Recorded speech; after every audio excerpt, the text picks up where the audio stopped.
কি অবস্থা ভাই? এই তো আছি, তুই ভালো আছিস? এই তো আলহামদুলিল্লাহ। কি কিছু বলবি? জি ভাই। ভাই আজকে তো ইরফানের থেকে টাকা নেবার কথা ছিল, কই যাবেন না? তুই তো ভালো কথা মনে করে দিলি, চল ওর বাড়িতে গিয়ে।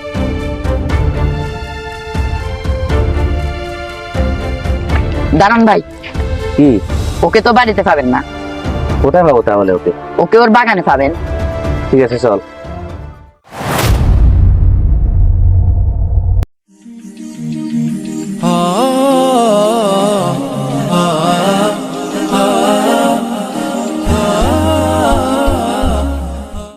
ওই তো ভাই ইরফান।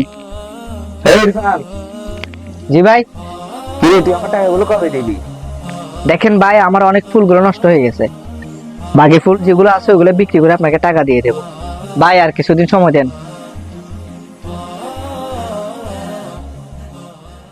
তুই টাকা দিবি না হলে তোর বাগান দিবি, কথাটা যেন মনে থাকে। আর তুই তো জানিস আমি কি করতে পারি তোর। এই চল। এ সাইম ভাই দাঁড়ান। জি হুজুর বলেন। আর কতকাল পাপ কাজে লিপ্ত থাকবেন? আপনার কি মরণের একটু উপায় করে না? কবরে কি যাবেন না? কবরে গেলে আল্লাহর কাছে কি জবাব দিবেন? শোনেন ইমাম সাহেব, আপনার কাজ হচ্ছে মসজিদে গিয়ে নামাজ পড়ানো। কে কি করতেছে এগুলো দেখে আপনার কোনো লাভ নাই। যান, আপনার কাজ আপনি করেন, আমার কাজ আমি করতেছি।